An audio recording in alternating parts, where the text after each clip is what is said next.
अक्कलकोटी भिऊ नका ती आहे पाठी। माझी आई अक्कलकोटी भिऊ नका ती आहे पाठी।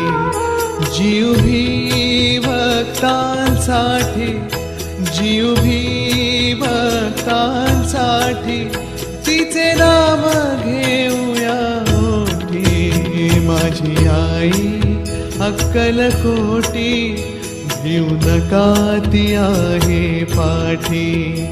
माझी आई अक्कलकोटी भिऊ नका ती आहे पाठी।